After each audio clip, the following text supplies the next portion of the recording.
Okay. Super. Thank you. Thank you very much for coming along to tonight's EAP meeting, and also a warm welcome to Councillor Ian Jelly on his first meeting of this panel. Thank you. Thank you, Chair. So apologies for absence. I have received no apologies. I think actually we are all here this evening at the moment. And so the minutes of the meeting held on the 26th of January 2022, can I sign them as a true and accurate record? Can I ask a question on those meetings, on the contents of those meetings or not? You can ask a question on the minutes of the meeting. All right. If they're accurate or not. Oh yeah, they're accurate. But yeah, go on. Okay, perfect, thank you. Item 3 is declarations of interest. I think that's none. So item 4 is the Holiday Activity Fund. And I'd like to welcome Tony Challoner to give us a verbal report regarding this.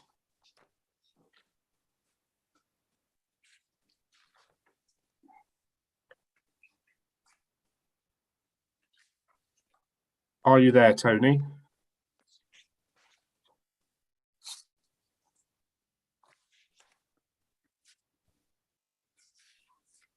I think we might be having some IT issues. Mm-hmm. And in fact, he's just left altogether. So I'm guessing he might have had the same problem I had to start with. We can come back to the Holiday Activity Fund if we move to item 5, to the send progress. Nicola Jones, are you okay to present this with Neil? I'm just checking that, is Neil here, or I can't see on my screen. I might be missing. He is. Yes, no, Neil is on the panel, yes. Excellent. Okay. Good evening, members. Yeah, I'm here, Nicholas. So I'm happy to answer any questions as required. Okay, so what I'm trying to do is share. I've sent you over the PowerPoint presentation, so I'm just hoping that I'm going to be able to put that up on the screen. So Neil, if you can assist at all, that's great. Hang on, I'm just going to see if it'll do it for me. So I'm just opening it. I'm not brilliant at this. Right, let's just go back in. Share screen. Am I sharing? No. Not yet. No. Yes. Yes, you are. Can you see it? Yes. Yes. Great. Oh, great. Okay. That's lovely. Right. Just why is that? Right. Here we go. Is that working now? No, it's gone again. Stop sharing now, Nicola. Okay. Oh, technology. Okay, you're sharing again. Okay, good. Okay, so thank you. It's moving. Yes, it's moving. We're okay. Thank you so much for the invite. So I'm Nicola Jones. I don't know if I've met everybody before, but I'm the interim head of SEND, and I joined the local authority in January. I'm delighted to be working with North Hants. Just a little bit about my background. I've got over 25 years experience in the field, and I've worked with governments as well as local authorities in developing specialist provision as well as provision for children with special educational needs. I'm very passionate about it. And I've also worked with different agencies, health and social care. So I'm delighted to be here today. I'm going to give you a brief update in terms of where we are with the SEND progress.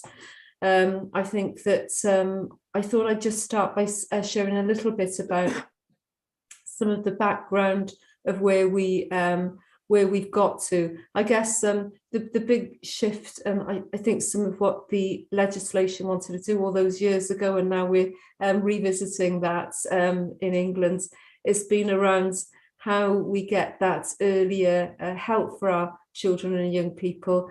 And I think some of the things that we're seeing, particularly coming through, is how we work with local schools to meet local provision and to meet local needs.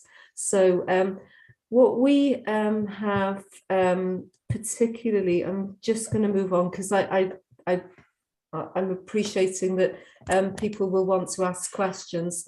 So the three key priorities in relation to the SEND agenda is been around supporting schools in developing their local provision. So that's around strengthening the early help offer, and particularly we've been looking at how we work with our local teams and mainstream schools. And I've just come out today of one of the 3 out of the 4 SENCO forums to talk about some of these ways forward that we're looking at bringing in. We're also then doing a big piece of work around building on what's already been reviewed and looked at in terms of specialist provision. So we want it to be responsive, flexible and effective specialist provision so that children can, where their needs can be met, they are in their local community. And then the other aspect is around making sure we've got the right governance. So we're really clear about how we allocate resources. Fundamentally, we really need those professionals that are involved with the children, young people and their families to be part of that process. So I'll talk a little bit about priority 1. The work that's been we've been doing, particularly working with my senior psychology team, as well as the advisory teams and specialist early help team. We've been looking at how we can work to form the teams so that they're working in 4 local areas. I'll come to that in a minute. So that we want to particularly maximise how we integrate our working together, so we're not going in individual silos. And then we're also working really closely with our SENCOs as well as our school improvement team.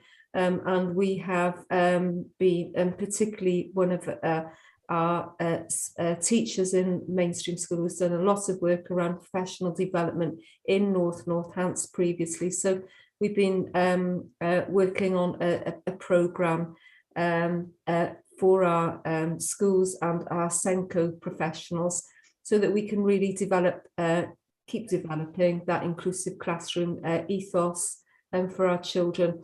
And then we're meeting with our Parent Carer Forum, and where we really want to build on co-producing an early help locally for our families. So, I seem to have, you can tell I usually get somebody to help me on this, so I'm not brilliant. There we go, next. I think just to give you a bit of an overview of the model. So within the tiered approach, for children that are in our local schools, the tier 1 is where you'd expect that the school provides that support. Then at the next tier, if you're looking at a graduated approach, is where what we want to build on now is local clusters of schools working together. So there's a portfolio of what the resources are in that local cluster of schools, as well as what support there is for the children and the young people. And then the tier 3 is where we start to think about, so what does the specialist provision look like in that local area? In other words, what have we got in terms of units, mainstream units, or what do we have in terms of special school provision? And obviously we've got the added challenges of the changes that have been going on in the wider Northants west and north changes. So that's something else that we're factoring in. So what we want to really look at in terms of the resources that are available to each locality of schools is the funding. So how much have we got that we can look at to support children with their top-up funding? So that's where we look at individual children's needs. what sort of resources have we got within the locality that we can support with professional development for teachers and for schools, the wider school workforce. And then we're building on already the well-connected and well-developed peer support. So that's where peers from each other's schools are supporting each other in order to build confidence and skills in the workforce. And then, of course, we've got the other aspect of our resources is our outreach teams, our specialist support services, so our educational early help and advisory teams. Again, I'll come on to a little bit of what we're doing to make clear and transparent to schools exactly what that looks like. And then, of course, it's all about how well we know ourselves and what is the data telling us about the local situation. So a little bit more information about support from peers in schools. And so we have now begun the re-establishing the SENCO networks. So these are groups of schools in the localities meeting together to discuss their local issues. And as I say, we've had 3 of the 4 locality meetings that have taken place this week. We're also then looking at what's the specialist resources that's available. So looking at already our existing centres of excellence across at North Hants. And it was quite interesting today in the Wellingborough meeting where we were able, we had one of the specialist teachers from Park School where they talked about some of the work going on there in the school for children with social, emotional and mental health issues. And then, of course, the great work that's being done already by the special school sector on the outreach services. So we'll be looking to build on that going forward to support our workforce. And I think, again, the support from specialist services, we are looking at how we can use our SEND advisory teams, our sensory teams, our autism teams, and our cognition and learning. And again, those children with mental health and with mental health needs. And the educational psychology services as well. And we're talking to health about how we bring that local accessing of the occupational therapist and speech and language therapist, as well as the school nursing service opportunities to the local groups of schools. And I do apologise, I've just realised I've got lots of acronyms there, so I'm sorry if that was a bit difficult to navigate that slide. So then the priority, our second priority is around how we are considering what specialist provision we have available to us. So we're currently working on a sufficiency report. So that's about what we got at the minute, what and in place, and what we think we need in the future, and considering short to medium to longer term priorities, because some of those things will be easier to bring about than others. We're also then working closely with the special school and key stakeholders to develop the special schools, including the outreach as well as the satellite provision. And then very importantly is the governance arrangements for provision, including some of the ways that we make the decisions around our specialist provision. And again, as I think I said earlier, we want to bring that as locally as we can down to work with our school leaders. We'll also be reviewing the children in independent provision. We really want to make sure that we have not just robust placement process, but also how we review those children and how we can ensure that we have the right children in the right place at the right time. So then I've mentioned the priority that we mentioned about how we allocate resources, so our governance. This is really important because we do need to be more really effective and actually efficient about how we allocate resources. And I think we know that we've had some real challenges around assessment processes. It's about some of the immediate improvements that we're seeing. But what we want to get to is that we're involving the wider specialist team. So when we are looking at where the children currently are, and if there is a need to assess, and if they've got more complex needs, we want to make sure that we've got the right people involved in that decision-making process. So we've been reviewing some of the decision-making processes and the groups that meet, and that's something that we've been putting in place over the last couple of weeks. And then again, it's about how we understand what the quality is of the provision. And so that's been a big piece of work as we've been developing a performance process. So I'll leave, touching on, I mean, you'll all be aware of the considerable pressures and the challenges that we've got. So we know that we don't have enough special school provision to meet the increase in demand.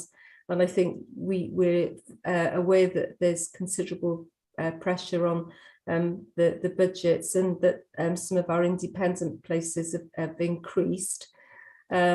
We know that there's more work to do around the financial controlling of the allocation of resources, so that we know what we're spending, when we're spending, and the consequences of the decisions we're making. And I think then we really want to develop that co-production with our families. That's a high agenda item. We're spending considerable time making sure that we can get transparency to our school leaders about the way that we spend the money for them in their local area. So it's not that the children have been moved on into some just a special placement, that they still are part of the local community, and this is how we now have used the resources. And I think we've been doing, I think the biggest piece of work, the most immediate work, has been the processes for assessment. And we have been working very much with the new leadership team, and we've got some a new appointment starting in a couple of weeks' time, who then will lead the new SEND EHCP team. So that's also been, that's a work in progress. There is a backlog of 58 out-of-time assessments, which we are working our way through at the minute. So some of the things that some of the early signs of things are going in the right direction are the assessment timeliness. So we have moved from a position where the out-of-time assessments are improving, and they were somewhere around the 19% assessment. So it's a 20-week process. 19% roughly were done within that time scale, and that's improved now to something like 39% since the beginning of this year. So last year it's about 19. So that we've seen, and the 58 out of time assessments we now know that are in our system. We know that the majority of those are at a final critical read stage. So we are envisaging that they will get out in the next 1 to 2 months. So we're expecting to see a significant decrease in the backlog. So I guess then it's so I've mentioned some of the performance there. So I guess it's really that's a bit of a whistle trip around what we've been doing, and some of the impact of that. I don't know, Neil, if you want to add anything. Thank you, Nicola, and thank you, members. This is quite a complex area, as you'll understand, and as the slides at the end there set out, there are lots of challenges that we're facing, but we really are making progress. Some investment has been put into this area, and capacity has been increased. I know that you will have heard of some of the concerns that your families in your area will have had, and they've come through us, and we are hopefully responding to you as effectively and efficiently as we can on those. But we do understand there are concerns. We really are trying to build confidence in the system, as Nicola has set out, build transparency into the system, and also make clear the expectations of how schools manage additional need, and how that is across the whole system, including special schools. In relation to, the only thing I really wanted to add was in relation to sufficiency. We are actively working on that. We have spoken to a range of schools about how we can increase capacity, and we hope to be coming back with proposals about that very shortly for your consideration. So there is a route to addressing sufficiency, but you know, the overall problem is not an issue. The overall concerns, I should say, that we have are not something we can build our way out of.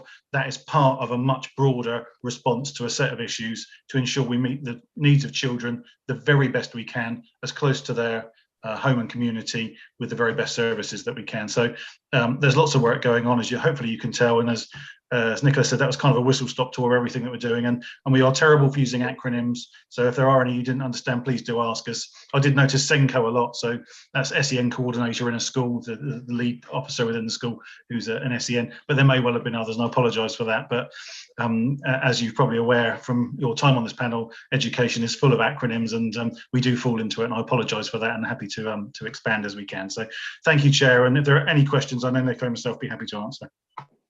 Superb, and thank you, Nicola and Neil, for that. And I guess it is an area where a lot of our mailboxes will have had emails and concerns from residents, and quite rightly so, that this is being addressed. And I can see a concise plan moving forward with this. But thank you for being open and transparent about it as well, because it's not an easy situation, and it's right that you know, everybody needs to know what is happening, how it's happening, and you know why it's happening. So thank you very much for that. I have got hands raised. So Leanne was first, please. Good afternoon. Thank you very much for your time. Thank you, Chair. So I see that you've structured it quite nicely. You're doing your priorities, so looking at local provision. I think that's something that we definitely need to be looking more at. So it's not just about the special schools, is it? It's about having school at the end of the road being the right place for the child. So love that you're looking at reviewing and aligning to what actually is happening today, because the children in today's society are very different to the others. I've got a couple of bits. So in terms of, I heard a lot of the special school. So is there a specific the special school? You know, for example, we had the other week, is there a special school? When you refer to the special school, do you just mean a specialist provision? Okay. So sorry, Nicola, shall I answer that? So once again, I think that may be a terminology issue on our part. So within Northants, we have a number of special schools, and actually we're fortunate to have some outstanding special schools in the area. I know Nicola mentioned she spoke to Park School today about their work, but I was at Rowingate special primary school in Wellingborough today. So we have a number of special schools dealing with children at different ages, as you would expect, and with different needs. So when we talk about the special school, we're not talking about a place, we're talking about the special school community of schools as they come together to work across the system. Sorry, Nicola, is that anything else to add? That's right. And what I was going to say was there are 8 special schools, and they do cover the broad range of what you'd expect for special schools. So profound and multiple learning difficulties, social emotional difficulties, autism. I think those cover some of the main areas, and children with moderate to severe learning difficulties. So there are 8, and I think what the complication is, as you can imagine, there are also schools in the West. So we're working our way through how that's going to look in the future. because some of the North children will be in the West and vice versa. So we're working with the special school heads, meeting with them on we've set some meetings to meet on a regular basis as to how we now develop that provision. Some of the exciting work, I know that there's been discussions with lots of the head teachers about how they can expand the provision, because we've got so much we've got children in independent, but if we can look at our local provision, that's great, because we don't want children travelling lots of distances. There's that bit of it, but some of the other things that we're talking to the head teachers about and wanting to develop is the outreach. So some of it can be outreach into mainstream, but also working with the units in the school, as well as the possibility of developing satellites to the from the special school. So as I say, there are 8, and they're the head teachers that we wanted to work with closely. Thank you. That answers my question. Just again, great presentation. You did touch on budgets, and budgets are constricting in every essence of life, but it seems like the demand is going up. So to do more with less is virtually impossible, and it means that we're essentially kicking a problem down the road. So what are we doing in 2 areas? Are we lobbying the government to bring more funding into the area so that we can give these young people not just what is the basic requirement, but what will actually improve their life chances? And what are we doing to get ahead of the curve? Because whilst we're trying to meet the minimum needs of those requiring now, what are we doing to stop those entering the system later? I think that's probably a question for me again. So thank you for your question. So in terms of the lobbying, I mean, as part of the local government organisations, we absolutely are lobbying for additional resources through the dedicated schools grant, which is how we fund special needs. And there's a lot of work that goes into that, into demonstrating the additional resource that local authorities need. So we're working as a group of local authorities, as well as an individual, but there's more power, as you can imagine, with us working regionally and nationally to put to the government the case for additional money through the high needs block of the dedicated schools grant, which is how we fund these things. So absolutely we are doing that. But as you say, almost the more important part is that we're looking to spend the money we have more effectively, or as effectively as we possibly can. And that goes back to what Nicola was saying in her presentation, which is if we can meet children's needs in mainstream education rather than escalating them up to more expensive provision, that's a much more efficient way of working. And what we need to do, as that model that Nicola set out showed, was make sure schools have the resource and the confidence and the skills to meet the needs of the pupils that they are educating. Okay, and that's what we want to do. And then we have that whole system where there's mainstream schools, and then there's units which sit in mainstream schools but have specialist classes for specialist need. And then we talked about satellite provision, which is where a special school has a class on a mainstream site.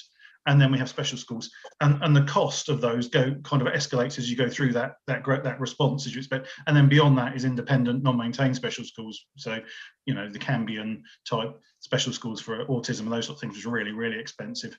So what we need to do, and what we're doing, is looking at how we're spending our money across that whole range and trying to move the money to the more preventative and supportive end of the spectrum in the mainstream education, ensuring that we meet needs in a different way. So that's the cleverer working. That's the way that should enable us to support those pupils more effectively. But that's not to say, of course, as you identified in your question, overall, we would want the quantum of money to be more, because since the legislation changed in 2014, that has led to ongoing and increasing pressure on all local authorities on their SEN budgets.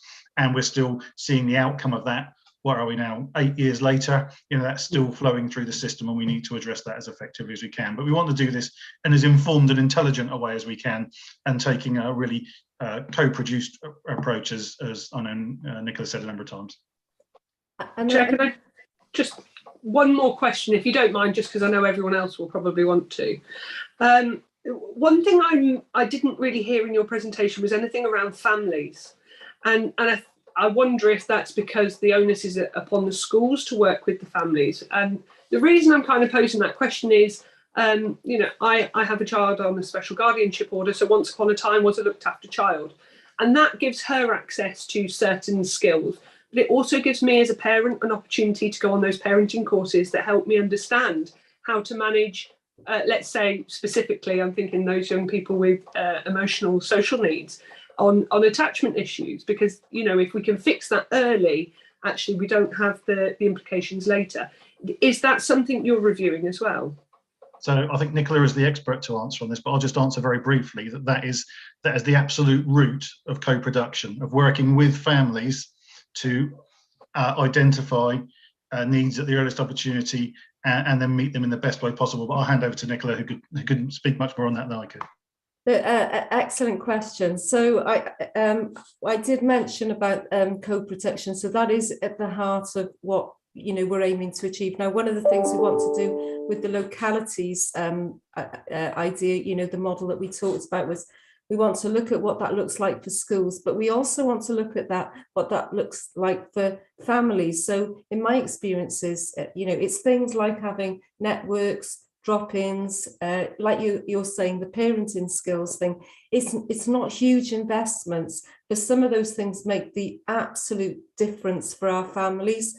So we made it our business and priority to make sure that we meet regularly with the Parent Care Forum, so we can hear what some of the themes are and the needs are from the families, but also what we're really looking forward to doing, actually, and I've got some great officers who are going to lead on this, is to do some family forums for each of the 4 local areas in the summer term. So we're really excited about that, as it gives us an opportunity for families, if you like, to shape what we're going to deliver going forward. That is absolutely critical. And the other bit is that, and I've done it so many times, you know, when I've myself supported families, it's that bit about families are worried about, you know, certain things, and sometimes when they talk to a professional like a speech and language therapist,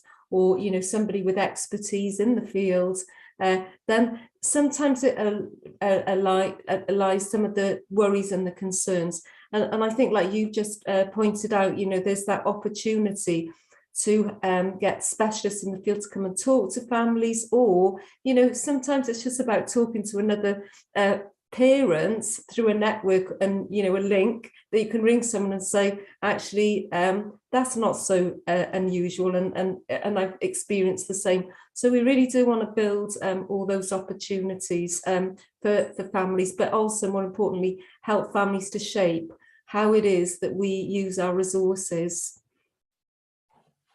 Superb. Thank you very much for that, Nicola and Leanne. Wendy. Thank you, Chair. And thank you, Nicola, for that whistle-top presentation. You mentioned about developing centres of excellence, and then you put, for example, ASC and communication. Can you just explain what ASC is, please? Yeah, sorry, and I'm so sorry, because that's on the slide. So that's autistic spectrum disorder. So right, thank you. It was ASC. Well, sometimes it's called autism spectrum disorder, or sometimes it's autistic spectrum condition. It's all right. You know, different terminology. It is a minefield, isn't it? I do apologise. That's all right. And perhaps, Chair, it would be helpful if we could have a list of the acronyms used for future, so that we can familiarise ourselves with them. And could you just elaborate a bit on where they might be? Will they be in mainstream schools or special schools, or? I think there's two things to say, really. One is that there's I think the work that we're doing with one of the teaching schools, actually, one of the Senkos and one of the teaching schools, is that they work with the practitioners on the ground to identify, look, where is it really working well? How can we network with each other? How can we learn from, you know, the great practice? And that's got to be how I did all my learning when I was on the ground. So there's sort of the professional developments, and we're saying, look, there's some great practice going on over in this school. Then I think the other aspect for us is to look at the unit provision and how we can use some of that, some of what we're doing to support children in mainstream within a unit. But my experiences are that that this is where the special school come into their own. And I think Neil alluded earlier that we do have our special schools have done really well in their Ofsted rating. So we know we've got a really good sector out there. I think what practitioners appreciate on the ground, and this is where the specialist services are not so strong, is that they're not able to offer for teachers to be able to go and see practice within the specialist sector. So for us, what we wanted to do is build on that.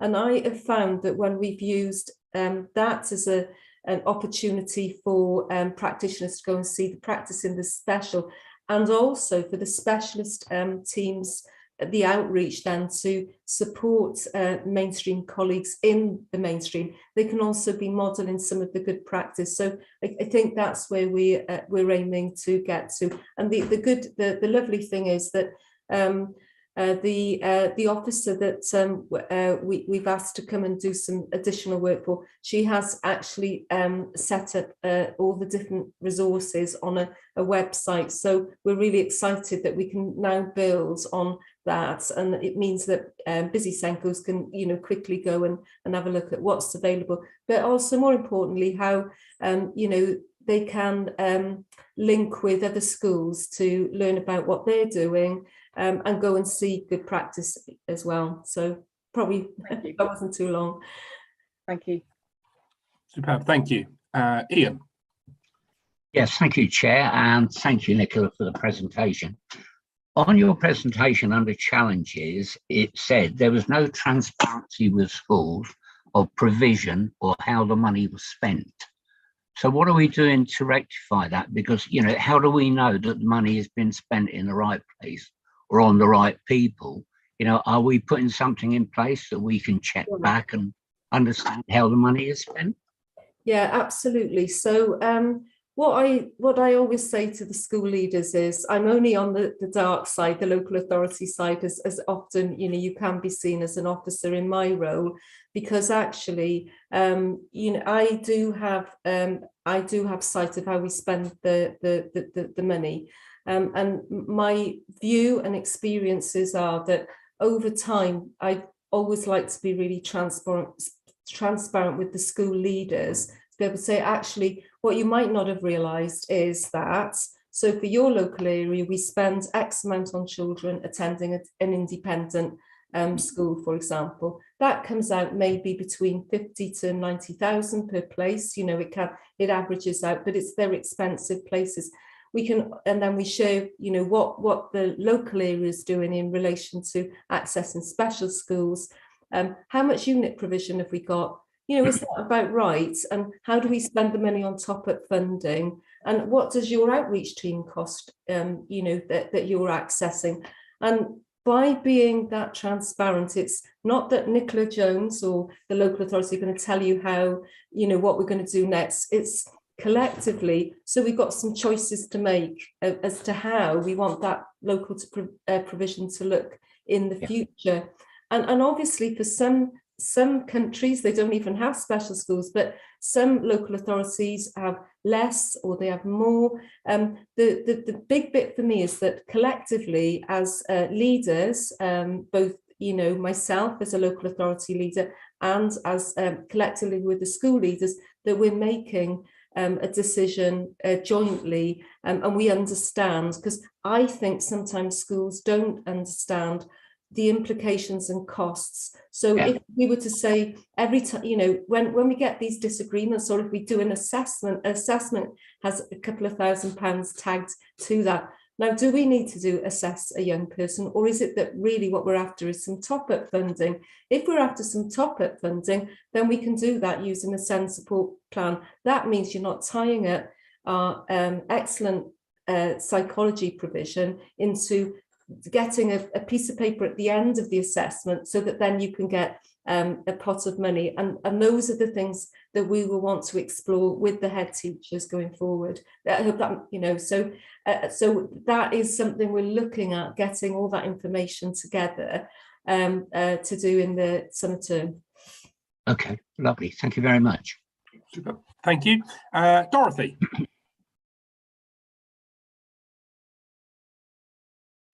Yeah, you're on mute, Dorothy. Good evening. Thanks for the presentation. Of the 58, which is outstanding, how long do you expect to take to work through 58 children? Yeah, so I think, as I said, the positive news on that figure is that a number of those are just at the end stage. So they're not plans waiting to be written. They are plans that we are, they just need that final read through. I'm anticipating that in the next 2 months, we will have got to a point where the majority of those would have been completed. But there is now, I have a reporting performance report that I provide for the director. So that might be something that you might want to see going, and you know, I can certainly share with you going forward, but that's the plan. And how many children do we have in private schools with SEN provision? How many? You mean in the independent sector? Yeah. I think, but Neil might want to come in here. I'm thinking it's around the 120 mark. Yeah, Nicola, I agree. I think the last time we had a report, it was just over 120, 121 or 122. And is that in this county or another county?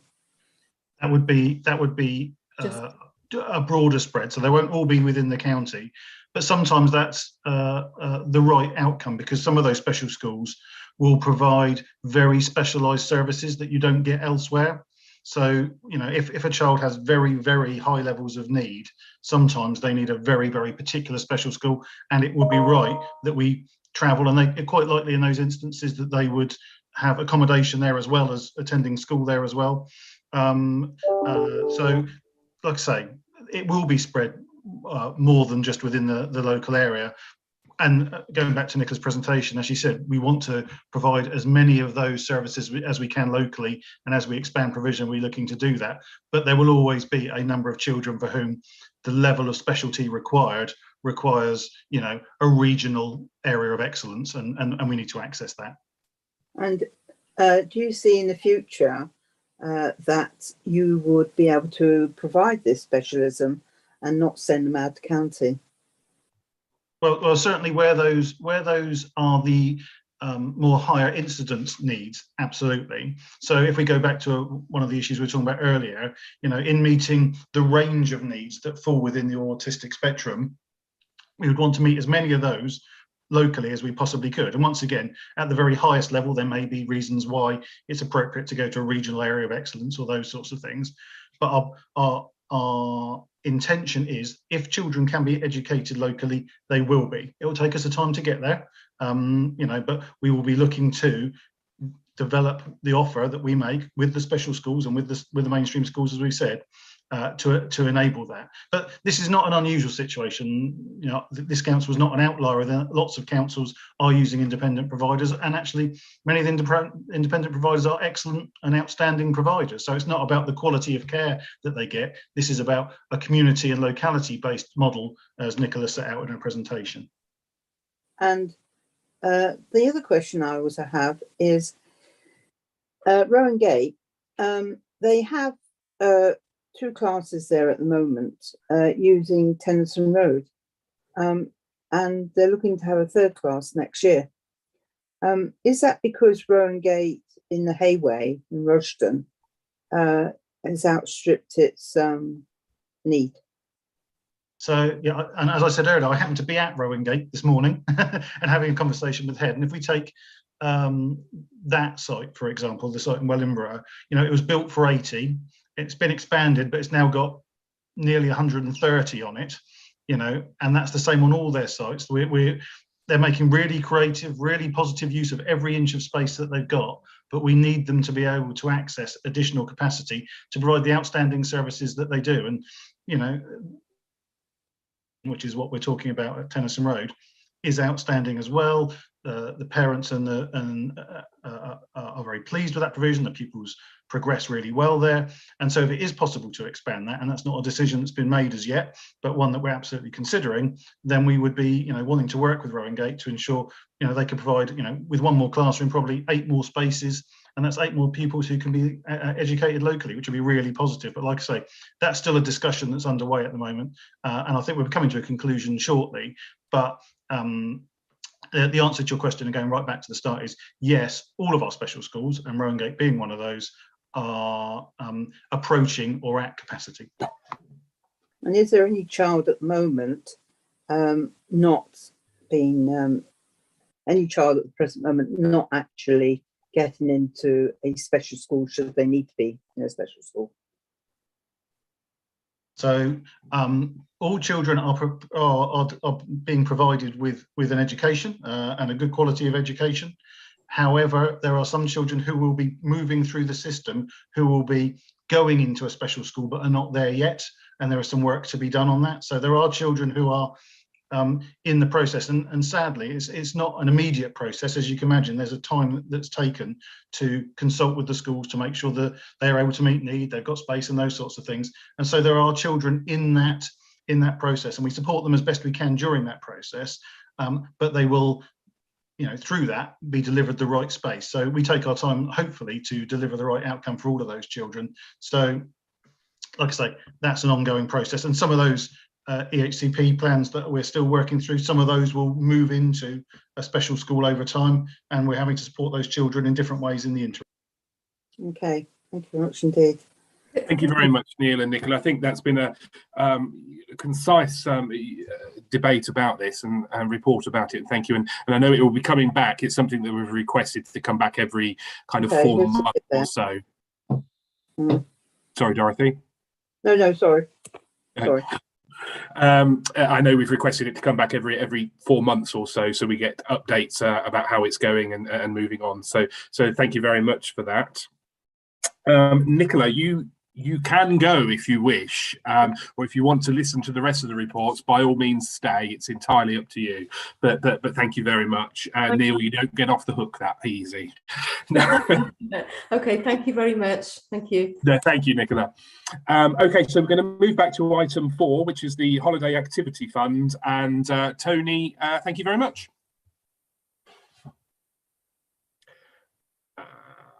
Tony, I can't actually hear you. Can you hear me now? Yes. There we go. My apologies.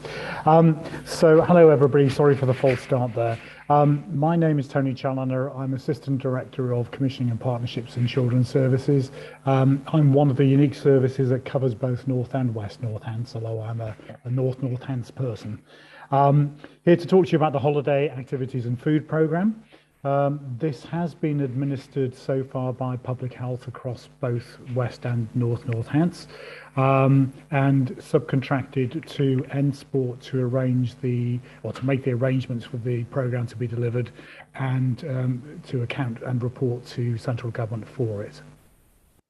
The aim of the Holiday Activities and Food Programme is to address those pressure points that happen in school holidays for low-income families. The aim is to provide enrichment activities, to provide food, usually hot, but not always hot, for both breakfast and lunch periods, to engage the children themselves and families where possible in preparation of food, and to bring on local delivery partners. So for the current academic year, or financial year rather, there are 46 providers across both councils, operating in 103 locations. This will all move over to me by the end of April, so that's why I'm reporting to you on this. So I'm looking ahead rather than backwards, but will tell you what I can, what I've gleaned. The people who are eligible for the Holiday Activities and Food Programme are those who have free school meal eligibility. We're also, however, allowed to bring on 15% of non-FSM free school meal eligible children. And I believe that we could potentially allow others to engage if they wanted to pay. We just can't use the government funding above that 15%. As I said, it was originally set up and run by Public Health.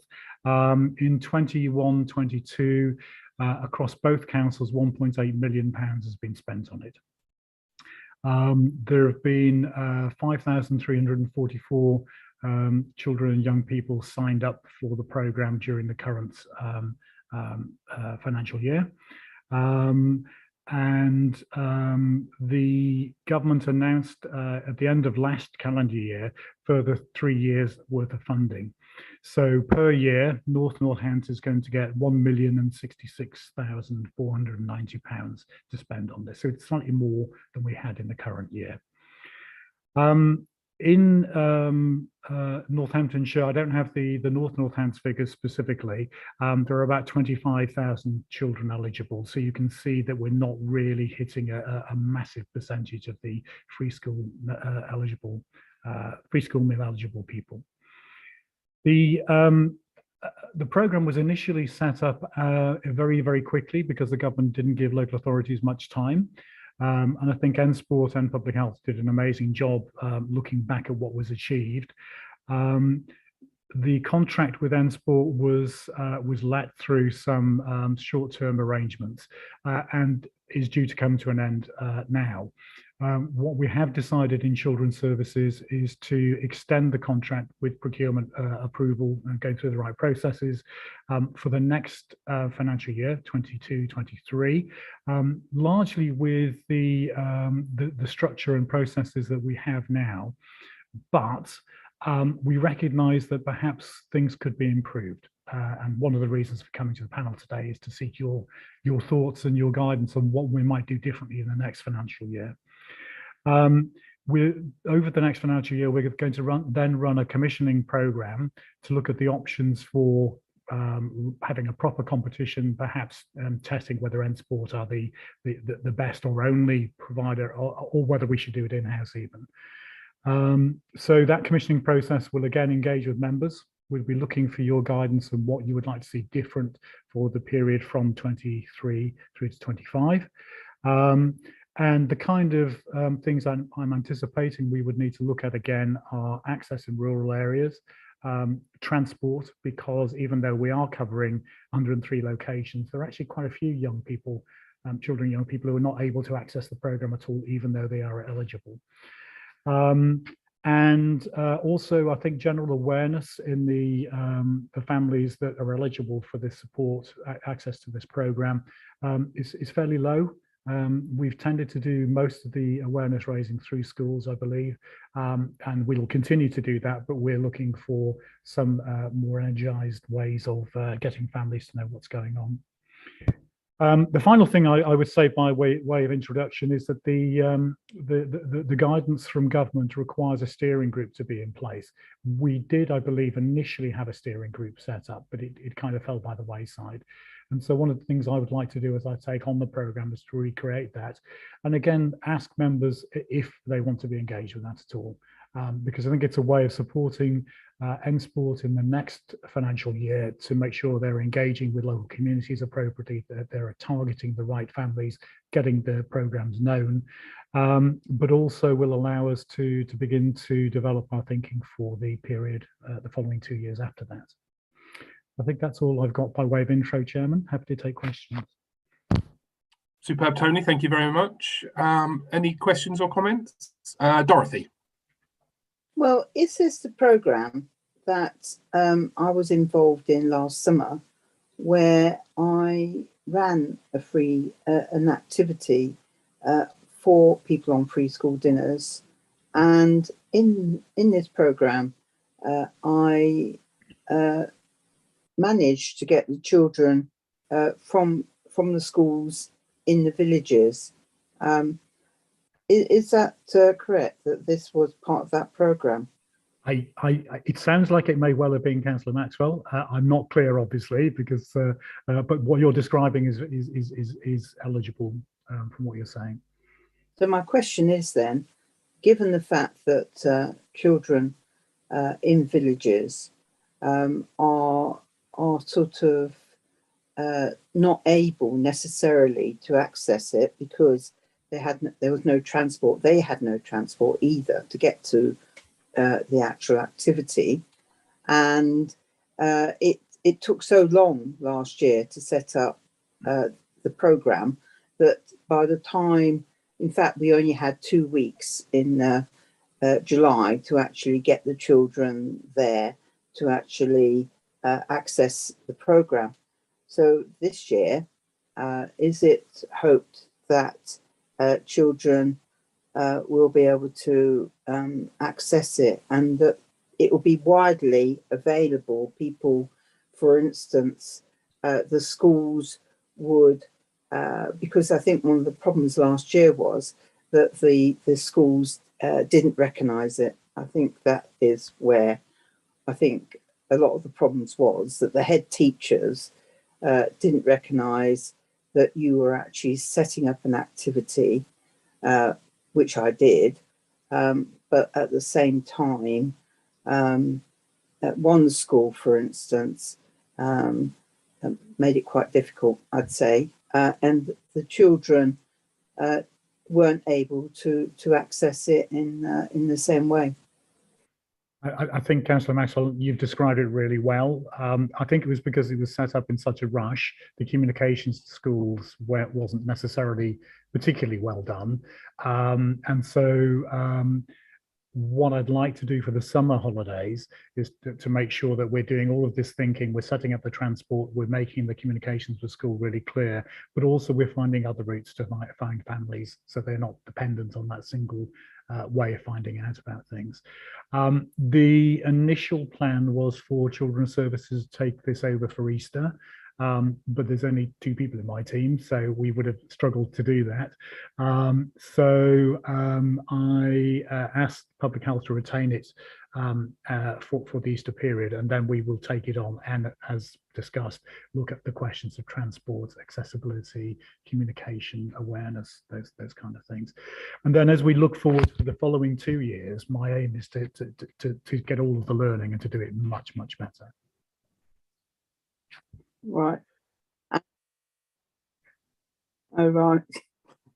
So the question is going to be that as you go forward, you will actually make sure that the very children that this is aimed at will actually access it. That's the idea. That's the aspiration, absolutely. Yeah, that's the intent. It was only, I believe, done because it was set up so quickly previously. And as I said in my introduction, I think N-Sport in particular did some amazing stuff just to get it going with such short notice. But we now need to learn those lessons and to get it better.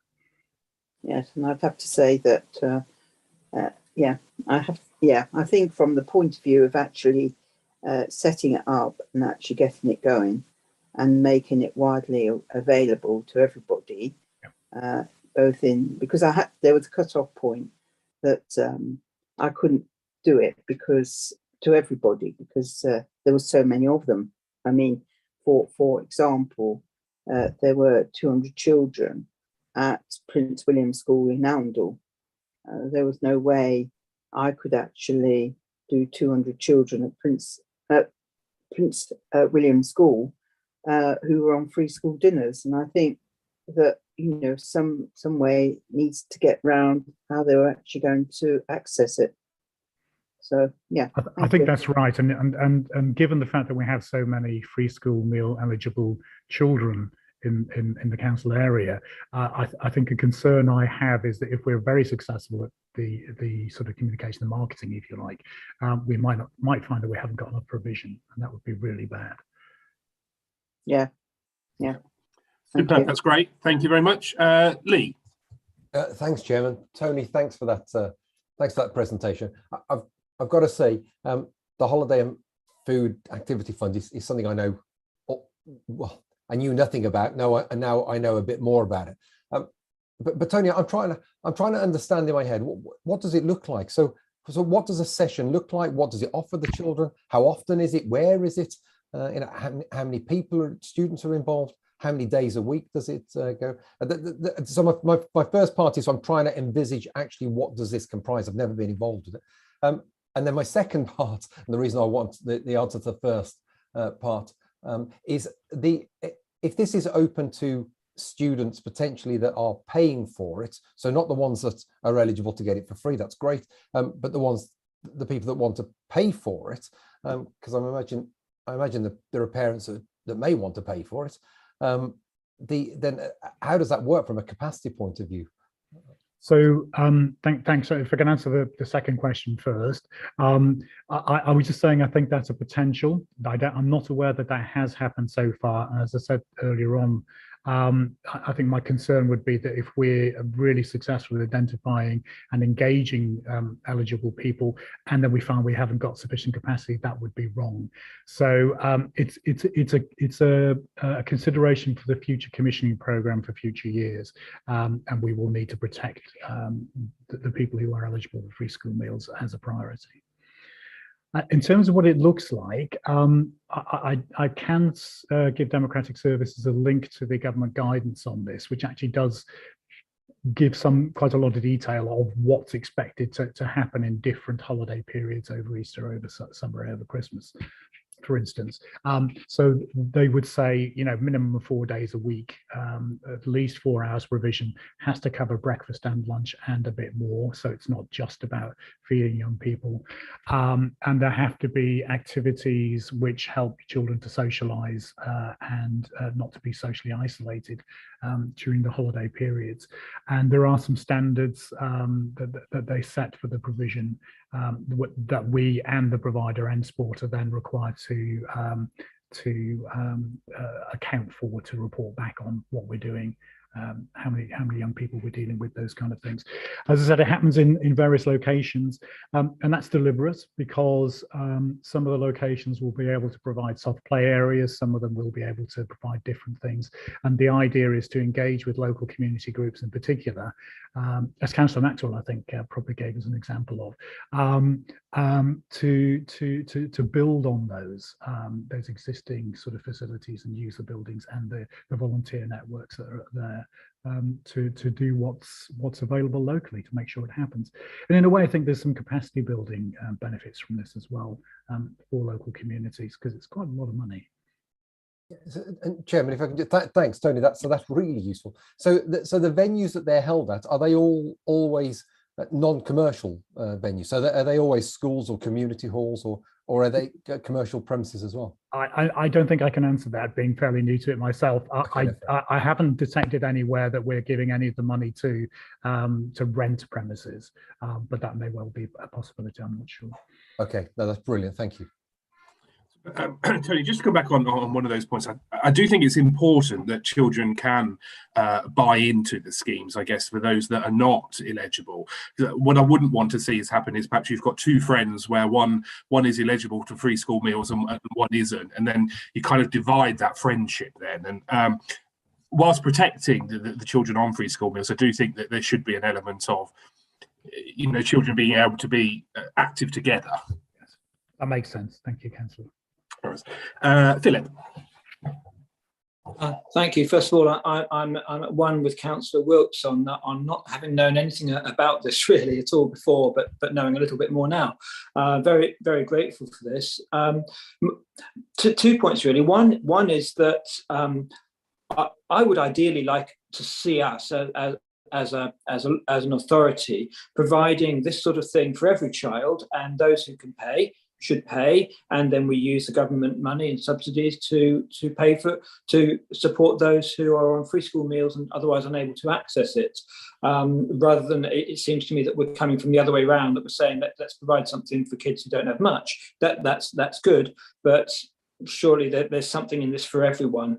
I don't know whether it could be actually run as a business by the council. Just a thought. I think something has been hinted about that, so sorry if that is already part of the plan. The other thing is I also find it very hard to visualize. Is there any chance of maybe an invitation to the members of this panel one holiday that we could come along and actually have a look at what is going on? Again, thank you. I'll take the last point, and I will go back to N-Sport and try and set that up. I don't know if Easter is too close, but certainly Easter and summer perhaps, because it would be useful perhaps to have the opportunity to see different venues, answering the question of how do they differ? You know, what's different in different places, those kind of things. So absolutely, yeah, I'll try and set that up. I'm sorry, I can't remember the first question. It was really about opening the. Oh, yes. Should we be looking from the point of view of having the access for every child in North Northamptonshire, and then saying those who can't afford it, here's some government money, and we can pay for you. So I think that you're right. That is something I was hinting at earlier on, that we could look at, perhaps not in the current or the forthcoming financial year, because we have an arrangement with N-Sport. They're extremely willing to be flexible and to try and do things differently. But for the commissioning period for the following 2 years, we could very well look at that as an option. And I think it's very exciting, because that would make such a big difference. And if I could just add, I'd be, it's a little bit outside of my comfort zone, to be honest, but I'd be very happy to be part of a steering group. Thank you. Thank you very much. Leanne. Sorry, I waited a second there. Alexa was sending a timer off and I didn't think you all wanted to hear that. So my question is, and it's a question / have you thought of this? Often those most in need in our communities actually probably live in quite a chaotic environment, and turning up to school, actually there is a requirement of young people to turn up at school, and should they not be, that raises alarms. But obviously some of these young people might be in chaotic homes where there is no obligation for them to turn up. So the fact that a child doesn't come could indicate that there's other things going on. What kind of, have you put anything in place to look at, you know, child X is eligible, has never attended, who's got an eye on this young person? You know, have you got any, I suppose, check and balances on how it's utilised? As I say, I've not been responsible for running the current programme, but my understanding is only about 15 to 20% of eligible young people have engaged. And while we know those figures, we don't know who isn't engaging or who might engage briefly and then not come back. So you're exactly right, Councillor Buckingham. It's exactly the sort of stuff we should be looking at. I've got a background in youth justice, and I know that sort of chaotic sort of situation. It's not because young people don't want to engage. It could be because something else has happened that day that's distracting, and therefore they need more support and some flexibility, not to be kicked off a program because they didn't turn up once. Those kind of things. So again, yes, it's on the radar, but I can't tell you what's happened so far, I'm afraid. Thank you. And Dorothy. Sorry, my question is, last year, one of the issues was last year with this programme was that some children who turned up didn't have the right equipment. So they didn't have, for instance, shoes, football shoes, to do one part of an activity. Is there going to be, there was no money last year for football shoes. Is there going to be money this year? And given the fact that you had to do 5 hours a day for 5 days, is that going to be the same this year?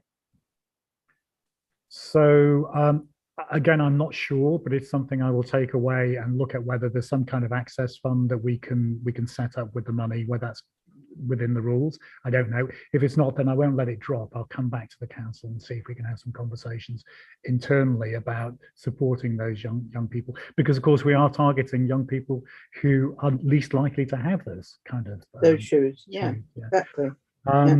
So sorry, the other question was, and so the other question was, are we going to make sure that this year that these children who don't have the equipment to do various activities, it could be, for instance, tennis or something like that, we have to make sure that we have the equipment in place for them to actually do the activity. Absolutely. We will try to make sure that is part of what we do. And part of the reason for setting the steering group is to make sure we don't miss those kind of things. So that kind of learning is really important. And then lastly, was it like last year, 5 days a week, 5 hours a day, and you had to provide lunch for these children? Is that going to be the same this year? So my understanding is that the expectation is that for at least 4 days a week, and that it should have 2 days of face-to-face provision complemented by a further 2 days of other support. I'm not quite sure what that means, but I think it includes things like high quality food hampers and activity packs. And if there is 4 weeks, say, over the summer, there has to be a minimum of 16 days over the summer holiday period, and there are similar prescriptions for the other holidays as well. In terms of number of days, it's typically 4 hours minimum per day that you're engaged. Yeah. Okay. Yeah. Thank you very much indeed. Perfect, thank you, and thank you very much for that, Tony. Yeah, if we could pass Democratic Services the link to it, and then we can forward that to all members as well. That would be great. Sure, I'll do that now. Thank you.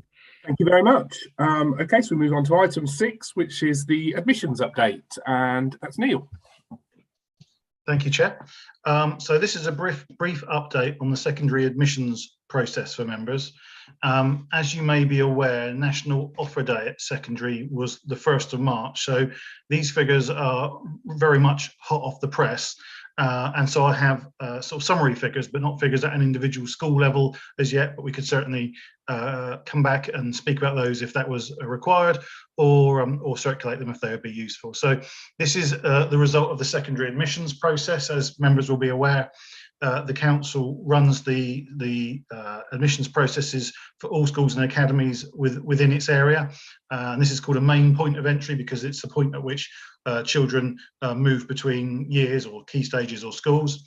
And then we also coordinate in-year admissions where children move within the year because they've moved house or something else for that, for those reasons, and that's a separate process. So what we're talking about today is the on-time, in-year entry point to secondary education. So this year we had 4,186 applications which were received on time within the process. And of those, 81.7%, which is 3,418 children, have been allocated a place at their first preference school. So as members will be aware, parents and pupils are able to identify 3 preferences where they would prefer to go, and the local authority coordinates to ensure they're offered the highest priority possible. And if we're unable to offer any of those priorities, ensure there's another offer so that every child has a school place. So 81.7% of applicants got their first preference, 13.5% got either their second or third preference. So in total, 95.2% of applicants got one of their 3 preferred schools. So obviously leaving 4.8% who we then had to offer an alternative school with which they hadn't expressed a preference but is within the local area. So looking back at previous years, that compares to last year, or the current year that we're in, of 95.7% of pupils being offered one of their 3 preferences, so very much in line. For interest, 98.8% of applications were made online. So almost all applications were made online, and that means that we can respond to those applications online. So those parents got an email at 5 past midnight on the offer day with their school, with the school that they've been offered, that they can then respond to electronically, and that whole process becomes much more efficient. Those that weren't able to do that obviously can apply online, and the 1.2% that didn't do so have been written to and will receive their response in due course through the postal route. We do then obviously have late applications, so parents who missed the admissions period to get their responses back, or obviously have moved in since that point, and we'll work through those in tranches. And so the tranches are on 13th of April will be the next tranche, then the 1st of June, then the 4th of July, in order that we catch up obviously for the September start date of the new schools. So the admissions team have worked really hard, and I thank them again for everything that they've done to support parents and ensure that we do get a huge number of applications processed and offers out on time. Every child was offered a school place, and as you've heard, the vast majority were offered one of the preferences that they made. So hopefully, like I say, that's a really brief summary based on hot off the press news for applications and offers that were only made on, what was it, yesterday. Happy to answer any questions, but like I say, more detailed analysis of the impact of that will be made as we move forward. Thank you, Chair. Thank you, Neil, and I'd like to add my thanks as well. I know it must be very anxious for a lot of parents waiting to see if they've got their child's choice, first choice, second choice, or third choice. So thank you very much for running that smoothly as well. I think thank you for you and your team. I've got Lee, please. Thanks, Chairman. Thanks, Neil. So, I mean, there's two things. It's great that it sounds like the process was handled really smoothly, and clearly the fact that people find out so quickly and the fact that they apply online is a real bonus. A bonus for us, I'm guessing, organising it, but a real bonus for them as well. So it sounds superb. I was wondering, so if my maths are correct, 200 people, 201 students didn't get one of their first three. So what happens to those? Do they have, are they the ones that have the opportunity to appeal? And if so, how long do they have to appeal? And do we have any idea what, historically, what sort of percentage of parents would appeal if they don't get the top three? Okay, thank you for your question. So every child is offered a place. Okay, so what happens is the admissions system runs, and it's very clever and very technical, and it takes into account preferences, and it offers the highest priority, the highest preference that it possibly can. So if it can offer you your first preference, it will, and if it can't offer you, it'll offer you a second. So it runs through that whole process so that it's looked at all three preferences.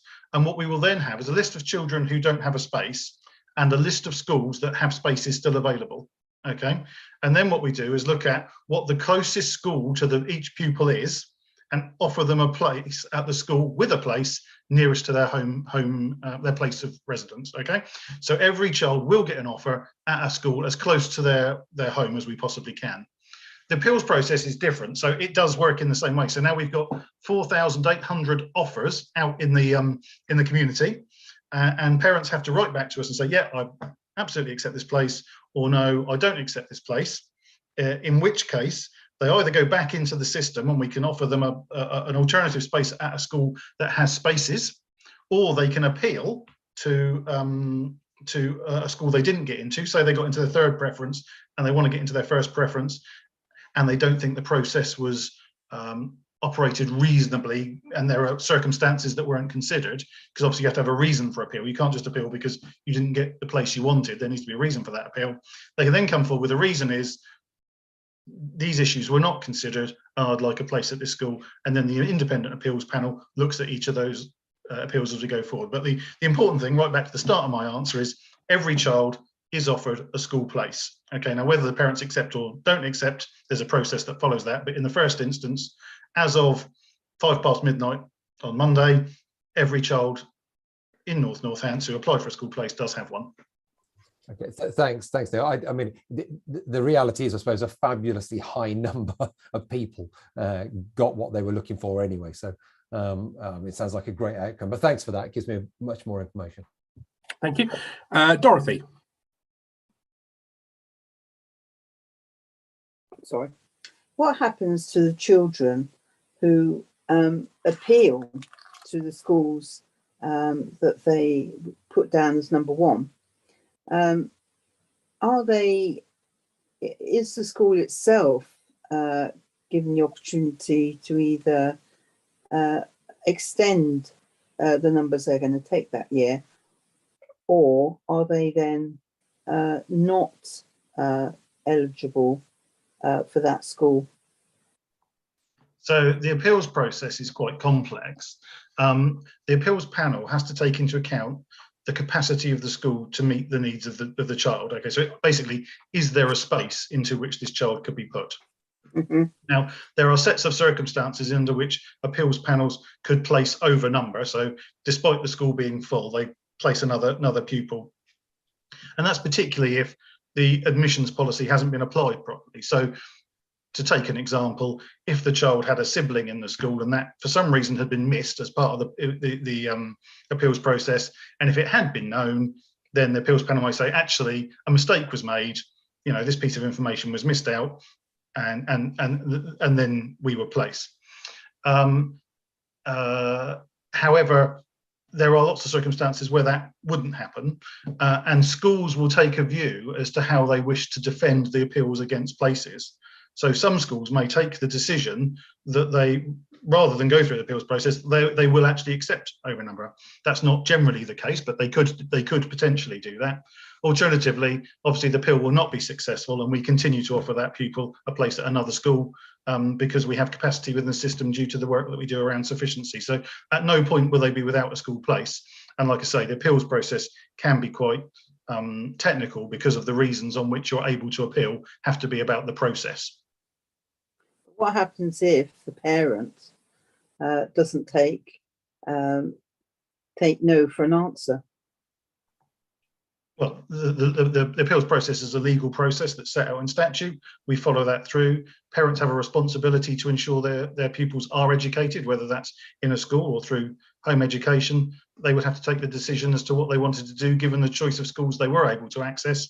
And like I say, there will be a choice. We will offer them a place, but there will be other schools with spaces within the area, and they can take a view as to how they would like to educate their child. But absolutely, it's parents' responsibility. They are required to ensure their children attend school. Our responsibility is to ensure that all children are offered a school place, and that's what we do. Right. Okay. Thank you. Superb.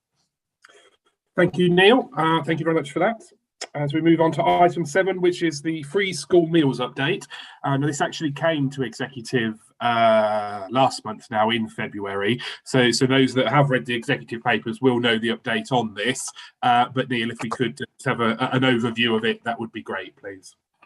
Okay, I'll do this very briefly, Chair, because as you say, that the paper did go out and the decision has been hopefully publicised.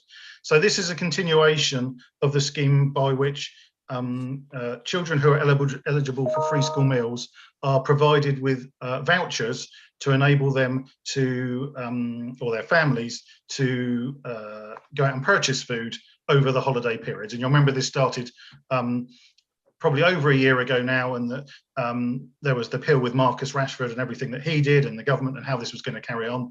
And this continues to date. And actually this, of course, has some join up with the scheme Tony was talking about, because once again it's about ensuring there is a healthy meal for children over the holiday period, and I think one will transition into the other over time probably and become, you know, a single scheme. But this is coming towards the end of this scheme. So locally we work with a company called Hug, who provide vouchers to all our children who are eligible for free school meals at a rate of £15 per child per week over the holiday periods. And the report that went to executive was to say, using the household support grant that we have access to, do we want to continue to do this over the Easter holiday and through the May half term? And the decision was, yes, we would, and the costs are in the paper, and that we would support that going forward. So I don't think I need to say any more about that. The paper kind of speaks for itself. There's a history to this, which I'm sure many members are aware of, and I think we understand why this is an important support for families at a difficult time. Superb, thank you, Neil. Dorothy, is your hand up, or is that a legacy hand?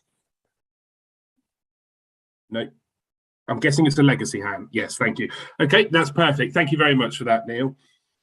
So item 8, sorry, is the forward plan of executive items.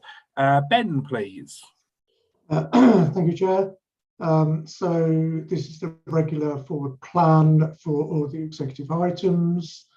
We don't have any items for children's services currently on there. I have also checked sort of the up-to-date list, and there aren't any on there, so we can move straight on to item 9 if you're happy to. Absolutely, thank you.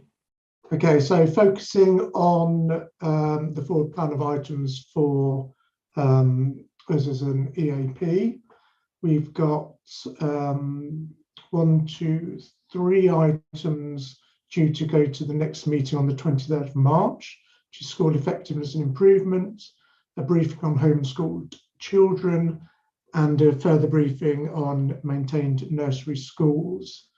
We then have 3 items which are to be scheduled, which is the Youth Justice Plan updates, a presentation on Prospect, future arrangements for special schools, and we also need to add in, sort of for the summer period, a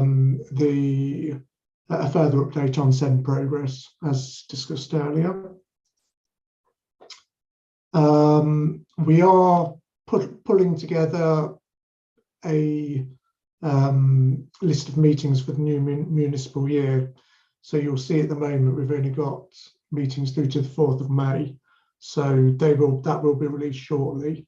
So we'll be able to schedule these items with question marks against them very soon into actual meeting dates beyond May, June onwards. Are there any queries?